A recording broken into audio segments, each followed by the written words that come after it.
You know, it's different than working in the street. You know. Ready? Meeting everyone will call tonight's meeting of March 25th. 6:04 p.m. First up will be when we leave. I'll leave that. You please stand. Salute. Pledge. Allegiance to the flag of the United States of America. To the republic for which it stands, one nation, under God, indivisible, with liberty and justice for all.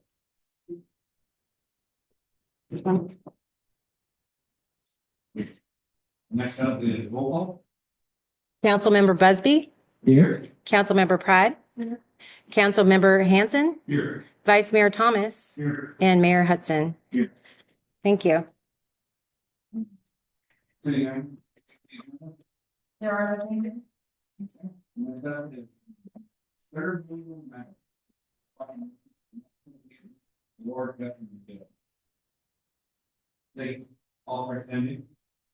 The great honor. So, city rules proclamation, National Vietnam War Veterans Day. Whereas the United States of America Vietnam War commemoration gives all Americans the opportunity to recognize, honor, and thank our veterans, our Vietnam veterans, and their families for their service and sacrifices during the Vietnam War from November 1st, 1955 through April 30th, 1975. And whereas more than 9,000 organizations across America are joined with the Department of Defense as members of the partners to honor our nation's Vietnam veterans, including the Jacob Bennett chapter of New Mexico State Organization, National Society of the Daughters of the American Revolution. And whereas commemoration includes the 9 million Americans, approximately 7 million living today, who served in the United States Armed Forces during this period, and makes no distinction between those who served the country in theater or were stationed elsewhere during those 20 years. It is all of the answer to the call of duty. And whereas on March 28, 2017, the U.S. government passed the Vietnam War Veterans Recognition Act, officially recognizing March 29th as National Vietnam War Veterans Day.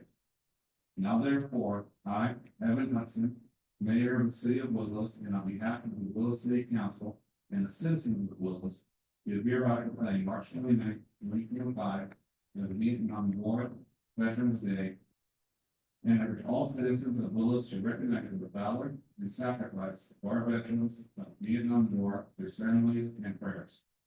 In witness whereof, I have hereunto set in my hand an official seal, the 25th day of March 2025. Perfect. Gives up to receive this. Thank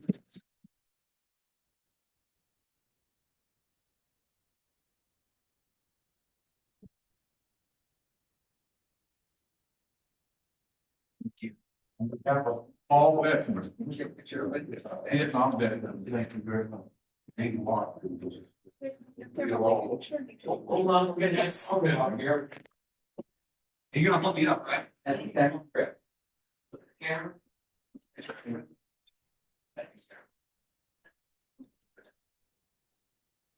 You guys put me where you want me.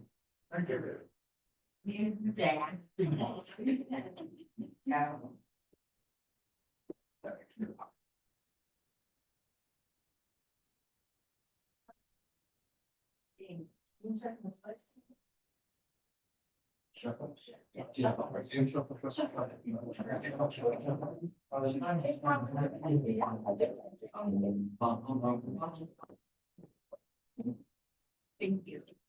All right. Awesome. Thank you, gentlemen. Thank you. Great.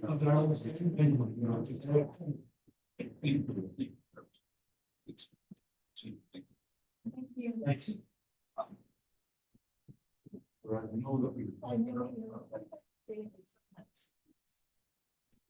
This. The veteran. Thanks.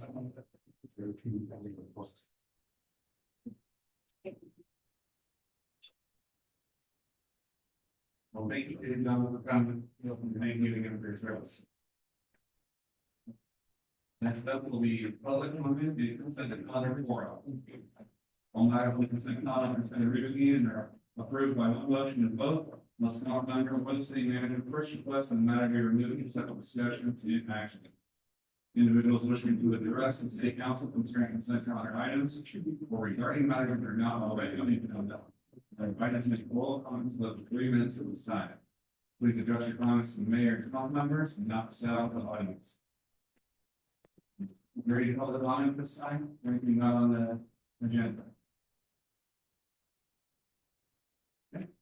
Next, we have items 6A, register approval, 6B, minutes approval, 6B, city goals, conflict with interest code, administrative policy 5-1, and 6B, purchase of new and public works equipment. Anyone council have any questions or concerns? Sure. Any of those? This time I call for a motion. Well, you had a comment about the minutes approval. For the minutes that were attached. The minutes of the meetings, the last meeting, which I am present. I see that the minutes approve the consent calendar. Not this item B, so it approves minutes we approve. In today's B, E, F, G, and H in the consent calendar, which David of minutes, and that happens to be in those minutes. Oh, no, we don't do that, but no. The oversight. We'll make another one amendment to our minutes. So I don't think that would be all of items that.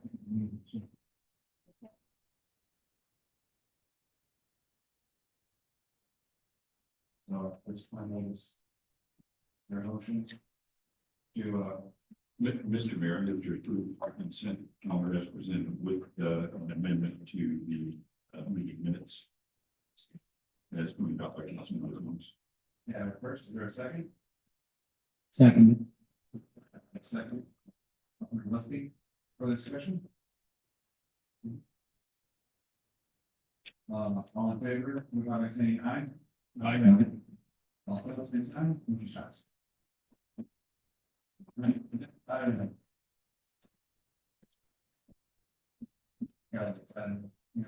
Yeah. All right, discussion map and calendar items, item 7A, local responsibility area, fire hazard severity, zones, coordinates. Fire Chief Monk, this one's on you. Good evening. What's before you tonight is an item basically pressed out to us by the state. And what the state is asking is they've gone out and they've done a statewide assessment of the fire severity hazard zones. There's basically 4 zones and they plugged a bunch of different information in to determine in their head what was a very high, et cetera. The local jurisdiction has the authority to amend them. We can make the map more strict and elevate pieces of ground in the higher severity zones, but we can't make the map any less restrictive. After the state went out and did their assessment, none of the city of Willows is placed into any of the high severity zones, which basically is a good thing for the citizens because it's going to help get affordable insurance. The only potential downside is that it'll make it's an area now in grant applications and we won't be able to market. But I think overall the map is accurate for our area, and my recommendation would be to adopt as presented with no changes to the state's recommendation. And with that, I'll return the questions. Outside the questions? No. Questions, thank you, Chief.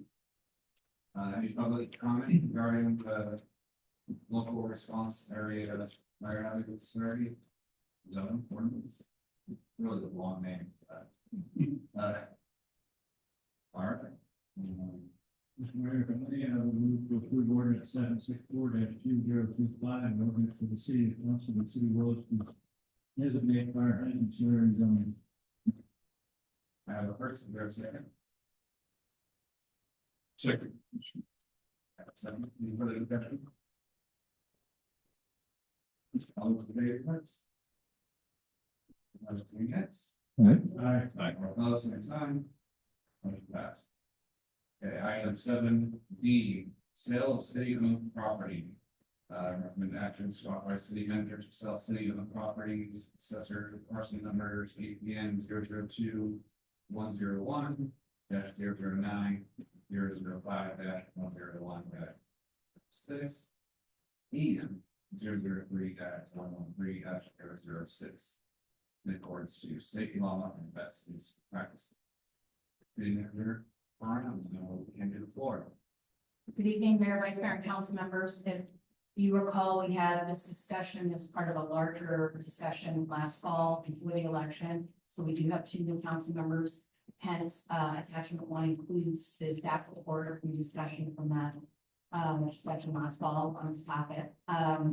But as you may recall, we knew that by the end of this fiscal year and going into the new fiscal year, even though the sales tax did pass, we would be running a little bit lean in terms of the budget and cash flow and general fund reserve. And one of the discussion topics in the fall was the idea of selling 3 pieces of property in particular that compared to some of the other city-owned property that's mostly commercial that I can think of off the top of my head and that have not already been suggestions for other types of uses, seemed relatively potentially easy to move forward with the sale of those properties. 2 of them are residential houses right next door to the south of the city hall, and 1 is the residential vacant lot. And the logic and thinking was that unless the city wants to be building its residential portfolio and purchasing and developing a portfolio with more properties and fewer on the tax roll and starting to use that as a revenue source, it seemed like we should probably sell those properties at this time, especially since we could use the additional revenue and get both houses sold in particular at market rate values and get them back on the property tax rolls. And there's some new information about the residential vacant lot, but we can talk about that in a minute. So some of the other properties that the city has that we could look at, my recommendation would be to take a broader view and develop a longer term strategy because they're commercial and industrial and they have considerable potential, especially in the southwest of the city. I think the council would want to have a longer dialogue that is more iterative about what's possible. Do we do a specific plan? Do we want to target certain industries and possibly treat those properties more like a redevelopment where you might write down the value of the property in order to attract an investor developer and basically craft an exclusive right to negotiate a development and disposition agreement. Those are things that take a lot more time, a lot more effort. It's a bigger picture and a view of what the city wants to be. These 3 properties are residential properties. I don't envision we're going to do some big private investment resident with these 2 properties next door to the city or the vacant lot, which is why, I guess for lack of a better word, I envision them as sort of lower hanging fruit in terms of generating some initial revenue for the city fairly immediately compared to some of those other properties that we frankly haven't been successful to date in selling and liquidating and doing some kind of private development or investment with them. So in the packet, in addition to the staff report, in addition to the attachment 1, which was last fall's initial discussion, there is also attachment 2, which also shows the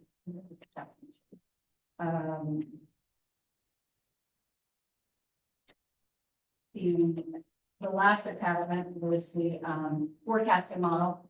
And as you may recall, this forecasting model was done last June, a financial forecasting model for the city. It was based on the idea if the sales tax passed. It was done in June of 2024. And as you can see, I just wanted to point out that you can see that for the remainder of this fiscal year, it's projected to be, like I said, fairly lean, negative numbers there, and then slowly rebuilding starting in the next fiscal year. This does include potential labor negotiations, as pointed out at the top of the, attachment. It also includes, the estimated projections for increases in the CPI and the sheriff's contract. And it's based on the idea that we would, generate approximately 1.9 million in new sales tax. That's a conservative estimate. The range that was given to us by HDL when we asked for projection was 1.8 to 2.3 million. This is what Andy used, our finance consultant, in the model based on how our sales tax has been performing prior to the sales tax. So he came up and used a conservative number of 1.9 million. So as you can see, like I said at the beginning of this, the city is running a little lean. Well, I think we're coming out of the woods. We're not quite out of the woods, and cash flow is always a concern. And like I said, I think that these 3 properties, or at least 2 of them, and the houses on them, are a potential for relatively easy liquidation that could bring initial general fund, increase the general fund reserve, as well as put more property taxes back on the tax. That concludes my presentation. Unless you have any questions. Thank you. Council, any questions? I have a question. You talk about redevelopment opportunities on other properties. Is that something we could do with the big on the second one? Well- Reduce its rate for immediate construction or some sort of residential unit or units. That was mentioned in the staff report, I believe. However, Councilmember Pride brought something to my attention at about 5 o'clock today, so it may not be possible to sell that property. I don't know if Councilmember Pride wants to share more about that. Yes, so I had a phone call like yesterday from the neighbor of that property, and she even heard that we were contemplating selling it. It was her understanding over the last many years that that property, the city acquired it as a gift from a woman who gifted it to the city with the condition that then whatever we built on it, that it would be pretty much as a small neighborhood park, which is essentially how the city is. I'm not sure where it was, but Kent worked with the city public works director. The city worked with the neighbor to they bought the trees, city planted the trees, the neighbor watered the trees. So there was this understanding, and again, how that understanding is documented is what we research, but, so, it's, well, the understanding was that we were like, the hard to not have a house on it. So it's like with, Marty about was just making sure people were doing anything that on here for the various time, we'll see if any of those conditions precedent or subsequent were actually reported against the time. Do a deeper dive in the paperwork and the files to see if there's any documentation to support on. It's a fairly small part of the parcel, one person about, 15-foot side setback, 6-foot max lot coverage. It's not going to be the most desirable parcel for someone to buy. Most contractors today say if they're going to build a house, pretty much have to get it free, then get themselves and build. So with this information that we got, like today, we're going to be with us on Friday, so we just pulled out a kind of discussion and so we'll get a little more information. But that's the selling fee is small. We could also, the council could also approve it contingent upon the outcome being a claim, only because, as I pointed out to Councilmember Pride at the beginning, just before the meeting, I haven't spent any money doing title reports or appraisals, or I can't do any of that until I have authority from the council. So the homework is limited to what little bit that you see before you, and I suppose I can dig into the property file and see if there's something there. I did not do that. I assumed this kind of discovery would happen after the fact, and then I would come back to you and say, oh, we can't do that if that's the case. But to answer your question, Vice Mayor, if it was possible to move forward, you can absolutely treat the property kind of like a redevelopment property where you write down the value of the property to try to promote investment. That's, yes, that's absolutely possible. I researched this property and most of the other properties. Oh, well, thank you. And one of them we have city owns, and I thought it was this one. came from a code enforcement effort. And we recovered the property in lieu of payment of the cost of code enforcement. I think this. No, it's like $20,000. But I can find out. But You know, that one is that the amount of is not, is negligible. I mean, it's not terrible. And if there is an opportunity historically to use, what are they able to is to do things on it? We talked about smaller parks here and there. I think the city's gonna incur some costs. Have we been mowing it and taking care of it? Yeah. Yeah, yeah. So that would just say that I thought, I mean, because we did this, we supported like X amount of money. Or how about the opportunity for a small park and this would use that, and it's, and you know, it's about. If I could just add one other thing, I think to think about is that from, my 3.5 years of being here at the city, what I have seen is these properties have, the city's owned them for quite some time. Not just these, but like all the ones that we own. I'm not just talking about the 3 here tonight. And there hasn't been a lot of disposition and development and moving forward with starting to kind of create a plan for the city of how are we going to start moving forward and what are the things we want to do or not do. And I really think this would be a good opportunity to get the ball rolling on, starting to create strategies for the city and moving forward and starting with something small that makes sense to just sort of offload to the city and then really start like using that as a stepping stone to try to start liquidating other properties with some sort of strategy and vision for the city. Mr. Mayor? Yes. Yeah. No, thank you. I did not know what the history was there. I was already called, it is very narrow lot. It's like a site for action. And I wasn't aware of the history though. That we could get, if we didn't move forward to sell it eventually, I think if we did, if the right thing to do would be to offer it to the adjacent property owner or adjacent property owners first. Yeah, if it was next to media, certainly wouldn't have it. But it's narrow. It's very narrow lot, especially for a corner lot. It's based on those old original lots when the city was first laid out. Where a lot of them were 25-foot lots. Anyway, and Marty, thank you for the very thorough staff report. That Ash included. It was good information, very good briefing information. We've had internal discussions on and off for years now for the 2 properties on, we talked about here, 2 general properties on Lassie Street to south of us. And, I definitely recommend against going in any debt now. I do completely agree with the staff recommendation to sell those 2 properties, rental properties. And hopefully not have to go in debt with stopgap money next. And that might very well be just enough to carry us over until our anticipated revenues from sales tax measure start arriving to get us through in the meantime. But we're not making any new property, and we're sitting in a very healthy position as a city here. And Marty, you took the words out of my mouth. The properties in South Willows we're talking about, in 59 acres, approximately at that time, rice farming, and that's fantastic. And we're collecting a high acreage amount because it is, well, it was at least, I think it still is organic farm, which the rice premium.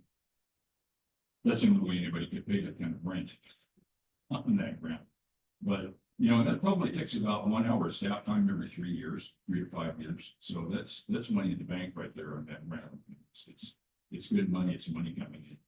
But I think it'd be short-sighted to even consider selling any of that property, that very valuable property, because it'd be outstanding leverage for the public. And that's the way I see it, including the 17-acre burnings. It's great leverage. You can pour slab on top of it, you can't pour it at the ground for state toxics, but has been approved for building as long as it's utilizing a concrete pad to build them. As long as you don't put them in the ground.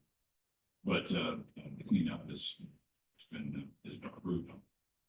But anyway, this is my recommendation, and just keep in mind, just as a reminder to my colleagues, that we still have a property behind the two rentals over here, adjacent to City Hall property for future expansion if we ever need. That's the reason those two houses were acquired to begin with, was for possible future expansion of a police fire facility, if need be. Well, that's probably not going to happen I mean, I don't have a crystal ball, but it doesn't look like it's going to happen anytime soon. But if it did, we'd still have that nice piece of ground adjacent between our property line here at City Hall on the west side and Memorial. It's, you know, it's excellent, nice large lot. But no, I agree, Marty, with your staff recommendation to utilize the other properties for leverage. And I'd be in favor, obviously, taking a step back on that lot of build and considering more into the all the facts. That's going to be documented somewhere if that was to give to the city, I would think there should be. But I would be in favor of selling the two properties. You know, less the maintenance time or public works time for the maintenance, ongoing maintenance. Personally, I don't think that city roads really should be in it is legally started work in the housing rental business. And there is a cost, and like Marty indicated separately, there is a liability to that also. But if we did move forward to sell those, which I will hardly endorse those two properties, I think that the only right thing to do would be to offer it to the current tenants who have been great tenants, who've been long-term tenants. They're fine people. They've taken really good care of the properties. They pay their rent on time. There have been absolutely no problems, right? They've been fantastic tenants. To offer first the sale if we move forward, offer the tenants the option to purchase the property. So that's pretty much all I'd say. Thank you. Anything to add to that?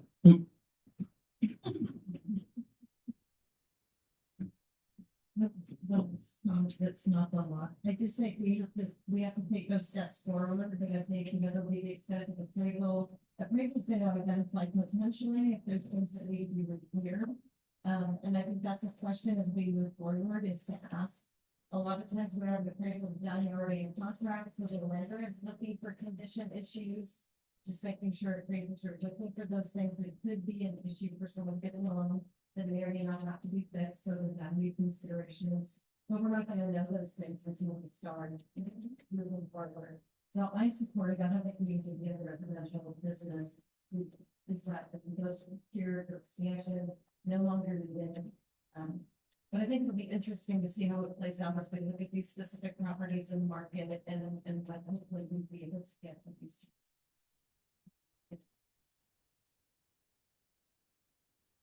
We'll get the next area here. I don't like the idea of selling bigger properties, especially when it was right next to a city hall and the government district of our town. We are now we are right next to the high school here. I would like to see those homes no longer need homes there. I would like to see the properties we here and there in non-cities. I would like to see our rec center be built right next to our city hall. I would like to see a police fire department moved, where they're closer to city hall or centralized in the city. And I don't think that can happen if we're dealing with our properties that are central to the city. Our current fire department, we're outgrowing it. Apparatuses are getting bigger. Our needs are getting bigger. And unless you're gonna recall the current fire department, you're gonna be looking for a way to bring more space for apparatus there. As well as you can find a place to have a needed Willis Fire Department, police department as well. And so those are my comments and concerns about if we get rid of properties that are right here next to us. But luckily there's a council of 5 and we get them voted on. So is there any public comment before we go to?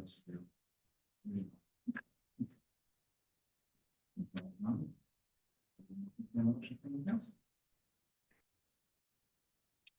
So I would move, that we authorize the city manager to sell city-owned properties, assessor phone number 002-1101 -009 005 -100-006 and 003-113-006 in accordance with state law and that's meeting state methods.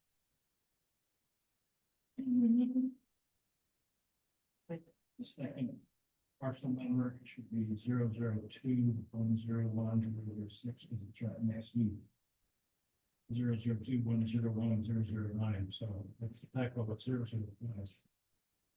Should be two. Thank you, sorry. Mr. Mayor. Councilmember Pike, would your motion include offer first choice of occupants as well? I think that was in the staff report already, but that would be kind of that process would be relevant and I could in the staff report specifically. So I would say as I amended the staff report. Yeah, Right? sure. Yeah. Yeah. Well, because I could also, and we'll say that we can sell them and all those things, but it's. We have to get an appraised value, if that, is not of interest of the tenants, or if they want to try to negotiate, I have to come back to talk to you about it. My recollection of redevelopment law, which I think probably would be similar in this case, because it's a public agency, is that if you're gonna sell it less than market rate value, then it has to come back to the governing board for approval if you're gonna go below the appraised value by, certified appraiser. Yeah, and I think the motion comes out really well that we can do it in accordance with state law. And municipal best practices. Yeah, yes. I have a minute. A second. Yes. One second, yeah. Discussion? All those in favor, signify by saying aye. All opposed, same sign, aye. Motion passed 4-1. Next up, I notice that, sorry. 7C, policy and fee structure regarding use, consultation agreement. City Manager Brown, we'll get that one back to you as well. Oh, happy game. Okay, well. So the reason this came up is because we started to realize that some of the challenges with our system frequently happen after our council chambers have been rented by other agencies. And so that begged us the question of taking out the policy and taking a look at what is the policy. In the process of doing that, we learned, while we have a policy and a rental fee, as you can see in the staff report, we pretty much just leave it for everybody. Or that's pretty much what we've been doing. So then that begs the question, so why do we have a policy? We're not going to charge anybody because there's no criteria in the policy under which to make a determination if you would waive it. So then, and I believe, Mayor Hudson asked the question about what do some other agencies do, like, the GCOE. And as you saw in the email that was sent to you yesterday and also printed in on the dais, they do charge considerably more than we do, and we have some structure in place. 4-hour increments, half day, $200, 8-hour increment all day, $400. Or you could contribute as an agency to a scholarship program of $500 and get up to 10 usages of 4-hour increments of their facility over on South Village, just as an example. We did not do any exhaustive research on this because we first just wanted direction. Because if we're not going to charge, I would suggest we repeal the policy and just, it could be for first come, first serve, with the city, of course, always having first right, refusal and ability to decide on it. If we're going to reaffirm the policy, then I'd suggest that, staff, we start to uphold the policy and maybe actually develop a criteria for wavering. If we're going to develop a new policy, then we also need that direction. So, I mean, I don't know if you want me to get into much more detail. You do have the actual policy attached as attachment 1 to the staff report. At this point, really, we're just looking for your direction so that we know what we ought to be doing. And I think that the only other thing I'd like to add is that we've you know, it is really challenging with such a small team to, constantly think that you've got everything ready for a council meeting and everything's all teed up and your video and you're ready to go. And you thought you checked everything and then you realize, oh, somebody's done something. I was here yesterday or I was here 2 days ago and I got everything ready and something's happened and things have changed. And this is a low budget system. I mean, and you know, we haven't asked for the funding to create a higher budget system or a way to, I don't know, somehow enshrine that, all that equipment over there. I suppose we could do that. If that's something that interests the council. But, you know, this issue with the council chambers and using our audio visual equipment without an additional fee, which, by the way, GCOE does charge. You know, that's what has raised this whole issue altogether and said, well, we're not sure, we're giving everybody a waiver, and then we have all these technical problems when we come into council chambers. So I guess really, it's not just the fee structure, it's also the question of how do we handle better and come up with a best practice for those agencies and civic groups that run this facility and use our audio visual equipment. Because it is becoming an issue. Thank you. Comments, questions? Just out of curiosity, is there anybody, should we, pursue a fee schedule or any kind of, going back to the structure as written? Is there anybody that gets left out, like, oh, that we know for sure came forward to do this? Yeah. I actually think that, Councilmember Hanson could probably answer the question. He's very, well, but you're also very familiar with the different groups that you participate in attendance, a lot of those that come here. So I actually think that there would be, a bunch of different groups that probably would be impacted. I don't know if you know off the top of your head, any nonprofits that are not agencies that use these chambers. Are you aware of any? No. Okay. So do you want to speak to that, Councilor Hanson? Yes, but you know, this kind of two-edged sword, because we finally, it's a lower end system, but it's great for us. We have a new AV system that actually works. And it's not right if groups come in here and tamper with the equipment. That's not right. No, you shouldn't touch things that don't belong to you. I mean, I was taught that as a little boy, but anyway, you know, and how many times has it happened here? 6 o'clock kickoff time, right? EVS working, somebody's messing with the controls over there, somebody's been messing with the sound. You know, and or unplug things so that they can put their Right. TVs are unplugged, the volumes are all messed up, everything's been switched around, different channels and everything else. Well, somebody's doing it, and it's not a little elephant problem. But it's just not right. There are a number of groups that do and have used this room. I mean, multitude of local, you know, nonprofit groups that used it in the past as well. Currently, right now, since Carleen, since you came on, I mean, I know there's one group in particular who took good care of the group as far as I know. And I've been in attendance at several of those meetings for some really good help, you know, really good youth programs.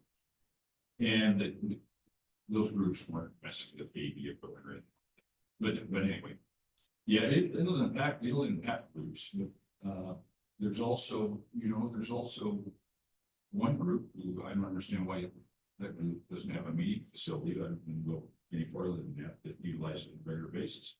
So the Glenn County Fish and Game Commission, which has no one, meets here, City Hall has for many years.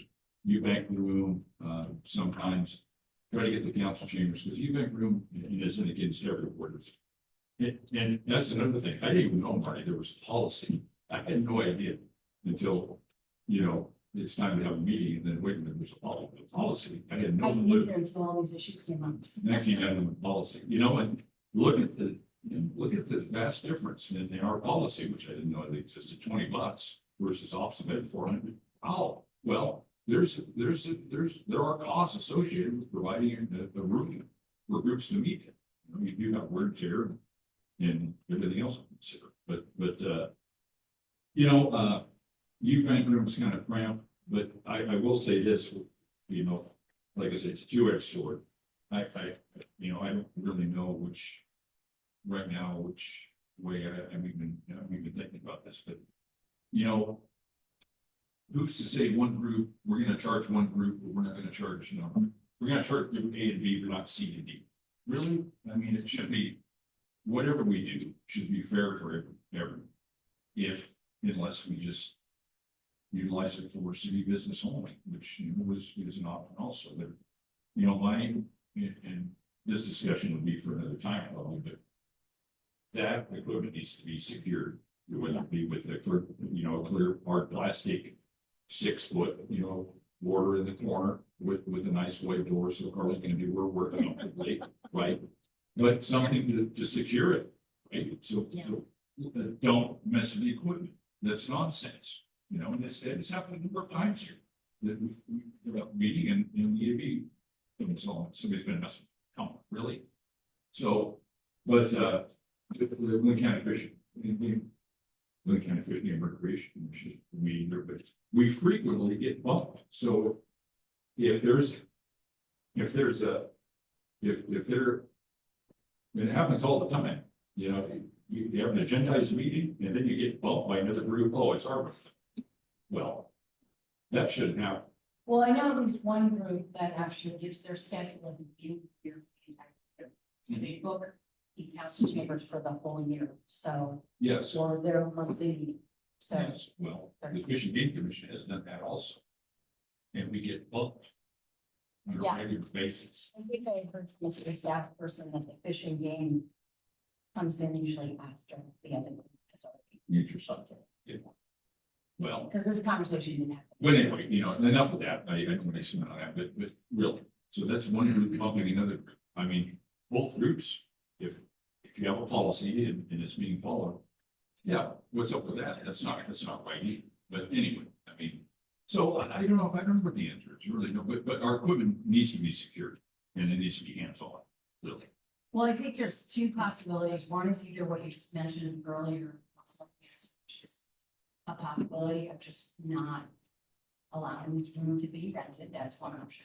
Another option would be well, there's 3 options. Another option would be to secure all our audio visual in some manner that we just described, and it's not for rent. It's not available for renting. It's not available to use city's audio visual equipment and then secure the area and then it just, you know, bring your own, I guess, if you need it. That would be another one. Or the third option would be a more elaborate fee structure that we would manage with either some of this be more money or an additional fee if you want audio visual. If you don't, then we take it away and we secure it. If you need it, you have to go through a training to learn how to use it and we charge you for it. Or some institutions, I know other places where if you're gonna have audio visual, then you're gonna pay for our staff to manage it and do the whole thing. And you're paying for their time to be at your meeting because you want audio visual. And that's obviously not gonna be cheap because you're gonna pay for the staff time. Which is actually the one way, short of securing everything, that you ensure that it's managed and done correctly, right? Is to have a paid staff person that group is paying for to be here for your meeting. It's either that or just secure and lock everything up. If you still, you know, if you did secure the vehicle, you still have 2 nice television screens that could be. We would have to try to figure out how we could maybe include that in the system, and that one, you're right, would just be open and available for, I mean, I don't know how much you can do with it, but. But it's a lot that you want to think about, so, yeah. That's all I have, those are my thoughts.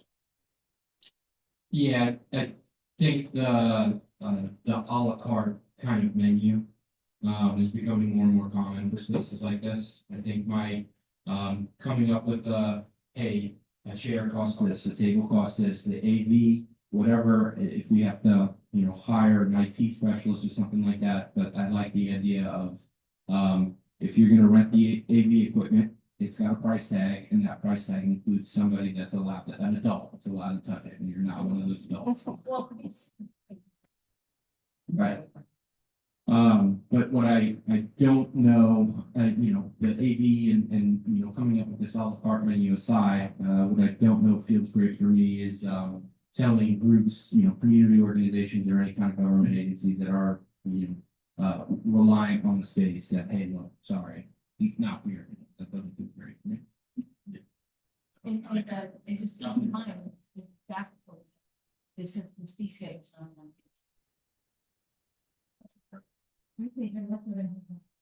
Very as well. I think we need to look at security, the system, not great because the uses needs the initiative. So I think we can continue to make available, but I do think we need to help our costs to meet that. I know I talked to some of those unified school district and they use it for their board meetings, but we also use some of their facilities at home. So, you know, so that is one entity that there might need to be a little bit of a separate agreement. I don't know, just for now. And then I think there's you need a space, so they don't need a space, and that's where the Elizabeth Eubank firm can come in. Landry committee, they usually just sit around a table, so again, we want to have air conditioning on that big room. So maybe it's, you know, the initial thought process is saying, you know, what kind of groups, if a group needs audio visual, then it's the bigger ticket item, and there's a cost to it, there's staffing, it needs to be coordinated. I'm willing to do that. Because there was on the Fish and Game Commission, and there's probably many of these, you guys don't need full audio visual, but if there's something. One time. So we use this system one time for state. So I think we could come up with, you know, if you need the full vote, it's this much. Just see it stays, we still want to make it available to our community organizations, have a little bit more of a presence and have a meeting.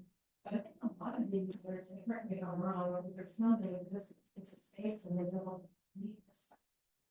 And I don't know what the cost is to turn that air conditioning on. Well, I would say for this room, it's probably costly because look at how. So, yeah, having, groups be able to come in and have access and. Unfortunately, I just broke the black box. I'm out, we'll get that replaced.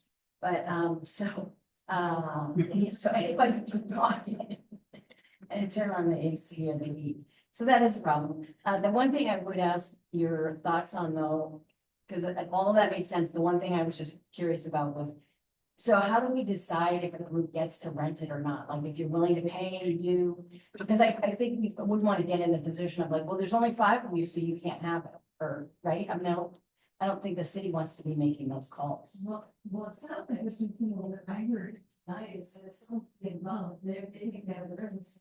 And they do that. And if we didn't have that policy, we have a policy, But like Land Derby, like it's not bumping anybody, but do I tell Land Derby, well, there's only 5 of you, you could be in here, but you can't touch the AC. and I think we can. Yes, I'm sure they I can. mean, to me, it's like, if you need a small room, this is where we have it. Now, if they're nonprofit, I guess that is a good question, and you know, if it's competitive, and then they want to be in the city. You know, where You see why this was so difficult to bring forward?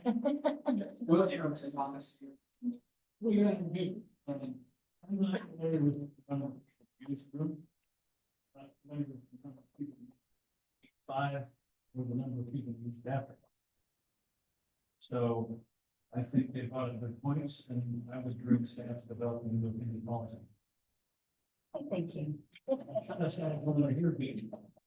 There's valuable resources that we can offer our citizens by using the room, but fire up the air conditioner for 6 o'clock meeting when it doesn't need to be, there's costs that we're needing, so we should be collecting something in work. And if there is a room not in the same condition that the found it, we have to fix it.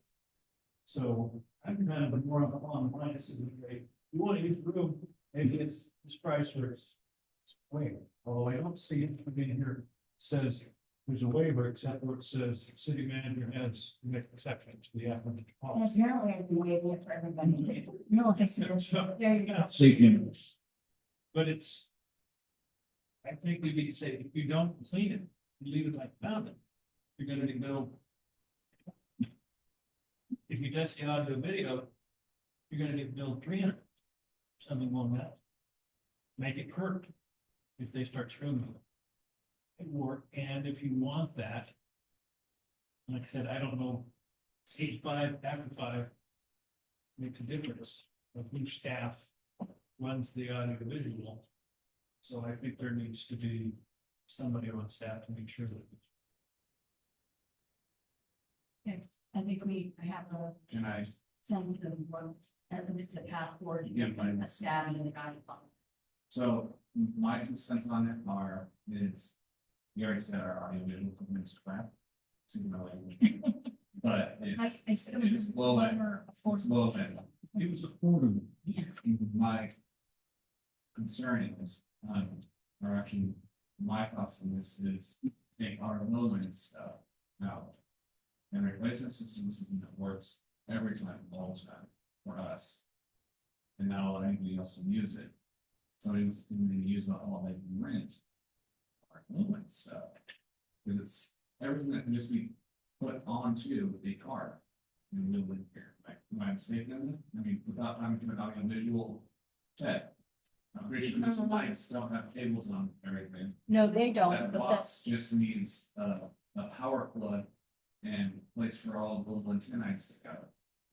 Not on one car, and you're rolling. Yeah, but someone would have to set that up every single time. That's like a whole thing that we just don't touch. We just put our hand back and flip it. But if you're gonna start moving that around, we're gonna have to unplug some things and replug some things every time somebody Right. uses it. So, And I would just mention, the last time that the county updated all of their audio visual, which was just a couple of years ago, I heard, I could get the price, was $70,000. So it's not cheap. It's really not cheap. This was so amazing that Amos got this up and running and video for $5,000.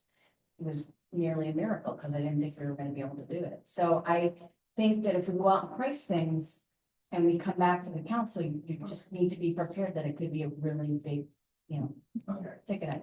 alright, let me ask you 2 questions. Use of Tyler for reservations. We use the Tyler system making reservations like we do the softball fields.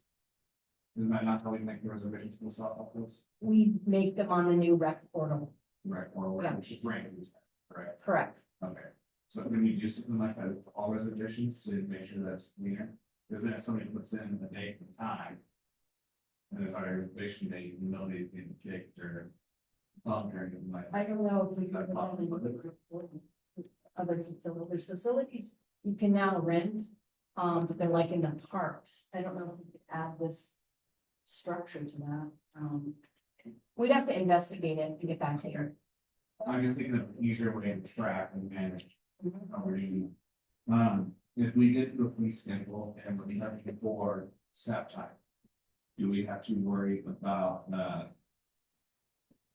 can't think of the proper terminology, but to make sure that they're actually only paying for the cost that it's costing the city. Compared to the just flat rate. Do we like, will it actually cost us? For example, this employee is $22 per hour. So we have to go for their $22 an hour. Well, they work 2.5 hours, so that's what we're gonna pay. Or can we say, this employee in their time is gonna be $22 an hour, we need to go over above any individual hour, we're gonna charge it for that. So if they use 2.5 hours of their time, we're gonna charge them 3 hours. Well, because we're a public agency, we can't overcharge and make a profit. That's my. Generate revenue. So we would have to come up with a structure like that. What I would suggest is that you're paying X amount of dollars per hour that would be based on the employee that's gonna be there. And then in increments of 15 minutes. So if you go 5 minutes over, you can for a 15-minute time frame, something like that. And I would just recommend if it's a city employee managing that process, it just be an hourly rate. So that if your meeting lasts, 2 hours, this is what it is, but if it lasts 4, this is what it is. And you're literally paying for the time of the staff. That's why. Because my thought is we're a public community, we're here to serve the public. I don't like the idea of charging for the room at all. Charging the people who use it makes sense. Because they're the ones that are, stuff like that, where staff have involved. There shouldn't be people who's getting the credit. They should be the ones coming in and setting up the way they did. I can't tell you how many times I've come in, even though people have been told, put it back the way you found it. And it's an hour before a council meeting and I'm like, what has gone on in here? What kind of meeting was this? So then we So- charge 3 deposit on me. or how? Something like that. I mean, it's not really cleaning, it's more like all the tables and all the chairs have been moved around and they all have to be moved back. It's not usually like dirty and cleaning, it's more just like the configuration has been completely changed, and we have to redo it. And even though people know, we tell them, and put the room back the way you found it. And I mean, that's part of the challenge of all this is that we can say all these things, you have to do this, you have to do that. But people have gotten pretty used to here just kind of coming in and using this room however they want. So this will be a shocker, whatever we come up with, I think. My thoughts are, the use of the room is free, there needs to be a security closet for the things the room be done. And then an hourly rate to have somebody run a check. We know they're not gonna do it. That's where I'm at with it, but I would say university was probably all. Looking like to resign, so. I can tell the vice mayor's joining like that, it's been thrown back to me, because sometimes I throw those difficult decisions to all of those policy decisions. We will come up with something, it may be a cut, like to option A and option B, because I'm hearing some somewhat different things.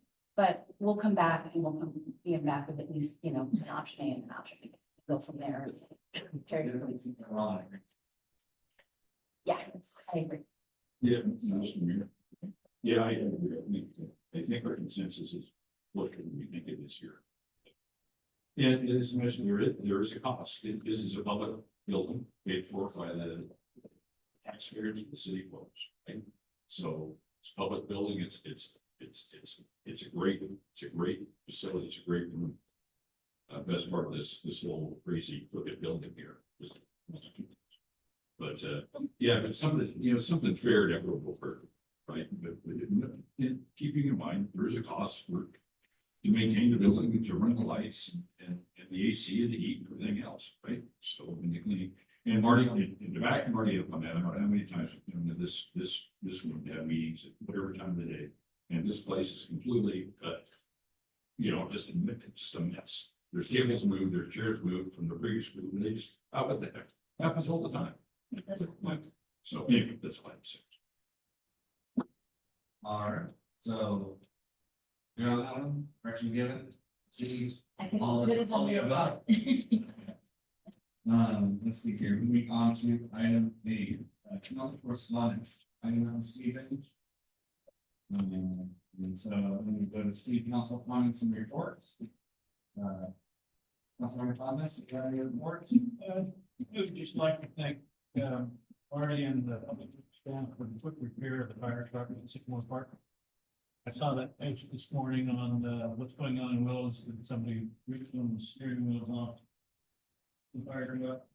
And I looked at that, it's the rotary thing with really to be tuned up a little bit, but, see that they fixed it the same day, so excellent attention to the details, so thank you. Be sure to let the superintendent know.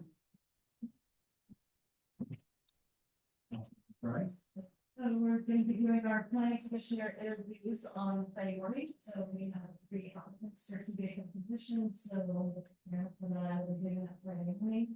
And I'm still back to some of my notes, and we have started having HDL, and we're setting out them to come and do a presentation to council at some point on exactly how they grab sales tax and what sales tax and distribute sales tax. And I kind of forgot about, we had that conversation, I think with the town hall meetings. Some of that like we did the background on good idea. That's all. Yeah, with, on March 20th, last Thursday, we had a reading. And also from the County Transportation Commission. You can go ahead and. Yeah, briefly, major items of business, we approved, the Wellland Busmar Asphalt Improvement Project proposal finally. Since 2018, we've been actively working and constructing, working on a bus barn, based on when our funds are available. And the bus barn was finally built, but this is actually moving toward the final project, asphalt paving. Get the grades correct, so buses can safely and appropriately enter and exit the building and the facility for maintenance. And also that also includes moving a septic line if it's installed. Before some other changes. But that's, and that will wrap up. The, when that project is done, that will wrap up the bus barn finally. I guess it started in 2018. So it's a great facility, but we've been piecing it together, you know, as funds, permit. And we approved an electric vehicle. Did I say electric vehicle purchase? We did. It's a Ford, it's at least a blue ball on it. It's a Model 1. Can't call it a Model T because it's Tesla. It's a Ford Model 1. It's a price not to exceed just under $121,000. And it includes the charging equipment and has a range of about 100 to 125 miles. It's a 6-passenger and with one wheelchair passenger. I believe Yeah, 7 passengers. yeah, that's one dealership, that's the other 6. So that's going to be for the local response diorite system, basically. Sure. And we're up against the Transit Committee and Transportation Commission. There's because we're at the state of California. After beginning 2026, look out. We cannot buy diesel transportation buses anymore. Beginning in 2026 doesn't make any sense to me, but hopefully they'll change down the road. But zero emission vehicles, we're calling this extension cords aren't nearly long enough to run where we need to run in rural areas. So we'll figure that out. I'm not opposed to the battery. I'm just saying the proper application, proper time. It doesn't always work. So transit up to the that was the majority of the business with the Transit Committee, the Transportation Commission. Very routine business. Just with an update on our complete reconstruction of the remainder of Star 162 within the city, basically from the western city limits in the area of Airport Road through to Aim Wood Streets. That 162 reconstruction project is still slated. It's still will be in 2026, and I'm sure you've noticed, you know, the work in the pavement, the drilling the holes, running the fiber optic line down 162. There have been line closures, and that's what they're doing, which is good to cut holes, drill holes in your pavement before you put new pavement in. So that's what they're doing. And believe it or not, I've heard reports that some people are actually upset about it. You just can't please them. So you see construction east and west, coming up west of Willows and 162. That fiber optic line is being run, installed along the shoulders of 162, not on pavement outside of the city limits. So that's, and that'll run all the way to the Elk Creek area in the west side. So with that, let's and we're within budget. Our maintenance bills have increased a little bit because we do have some older vehicles on the routes, but everything's progressing actually pretty decently in the picture side. So, and lastly, I just want to thank our sister city to the north has had the pleasure of having Pete Carr, our city manager, for the last nearly 13 years. Pete has done an extraordinary job on the city building. He's been an outstanding, fine partner, ally to the city of Willows. He's done excellent work for Orland, and I wish him the very best in his future endeavors, and think a lot. So, thank you, Pete, for everything you've done for Glenn County and for your very able assistance with us here in Willows, and say wish you the best. That's all I have. No correspondence, nothing to add. Councilmember Nichols took care of the one meeting that I had, and nothing else to add. Little bit of city manager's report. Just very quickly, I'm going to use tonight and the April 8th meeting as an opportunity to remind the public that the newly minted Finance and Measure I Oversight Committee will be holding a town hall meeting on Tuesday, April 15th at 5:30. And there'll be a brief presentation about the current status of what Measure I hasn't started coming in yet, but it starts April 1st. But it'll be a brief update on the status of the city's budget before going into just a general town hall discussion about the future of Measure I and people's hopes and aspirations for expenditures with that, and any questions or concerns about the current budget. So please come, April 15th, 5:30. Hearing Council Chambers? Thank you. With that, we'll be going into closed sessions for, items 9A, labor negotiators, and I need of those bonds and market. We'll enter closed session at 7:09.